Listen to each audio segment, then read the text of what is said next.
जय हिंद दोस्तों। तो आज कोई कविता लेकर आपके सामने प्रस्तुत नहीं हूँ। आज कुछ बातें थी जो आप लोगों से शेयर करना चाह रही थी, तो वही शेयर करने के लिए वीडियो रिकॉर्ड कर रही हूँ। तो ये क्रांतिकारी शिव वर्मा की एक किताब है संस्मृतियाँ, जिसमें हमारे जो क्रांतिकारी थे उनके बारे में बताया गया है।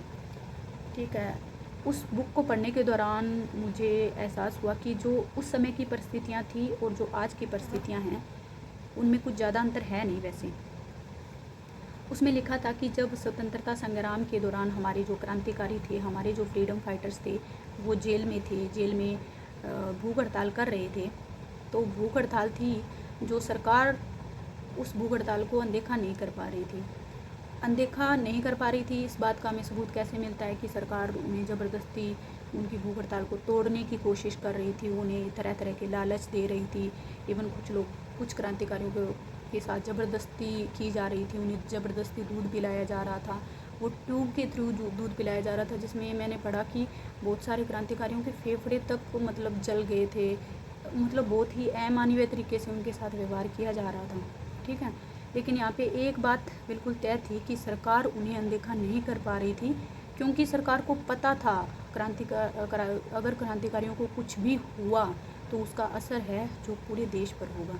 तो हमें पता चल गया कि क्रांतिकारियों की आवाज़ को अनदेखा करना सरकार के लिए बहुत ही ज़्यादा मतलब मुश्किल हो रहा था। और फिर मेरा ध्यान जाता है आज के भारत में।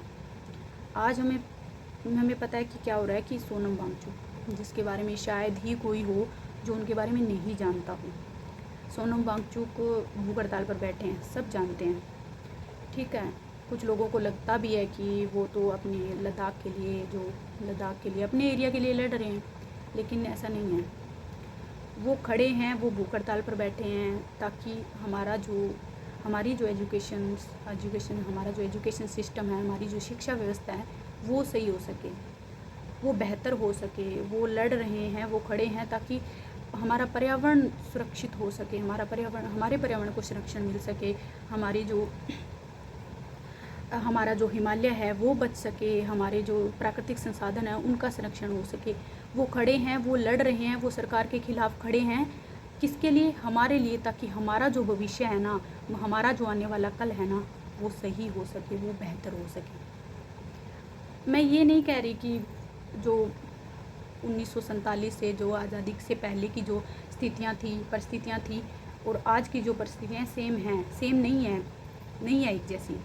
लेकिन यहाँ पे एक सवाल तो है ना कि जब वो बिल्कुल बाहरी सरकार थी, जो अंग्रेज़ी सरकार थी, वो भारतीयों की आवाज़ को अनदेखा नहीं कर पाई, उनकी भूख हड़ताल को अनदेखा नहीं कर पाई, तो आज की सरकार, आज के लोकतंत्र देश में जो शांतिपूर्ण तरीके से जो सरकार का विरोध कर रहे हैं जो लोग, उनकी आवाज़ को ऐसे इस तरह से अनदेखा करना कि एग्जिस्ट ही नहीं करते वो, यह सही है? ये मुझे तो नहीं लगता सही है। और मेरा मानना है कि जो लोकतंत्र की असली ताकत है ना, वो सिर्फ चुनाव जीतने में नहीं है। लोकतंत्र की असली ताकत है कि सरकार है जो मतलब लोगों की आवाज़ को कहाँ तक सुन पा रही है, कितना सुन पा रही है, चाहे वो आवाज़ उसके पक्ष में है चाहे विपक्ष में है। ये है असली ताकत।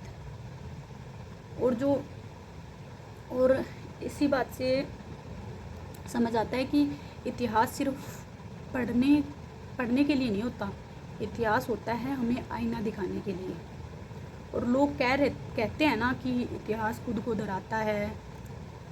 इतिहास खुद को नहीं दोहराता, लोग दोहराते हैं, लोग गलतियां करते हैं, इसीलिए इतिहास खुद को दोहराता है। और आज इतिहास खुद को दोहरा रहा है क्योंकि लोग गलतियां कर रहे हैं।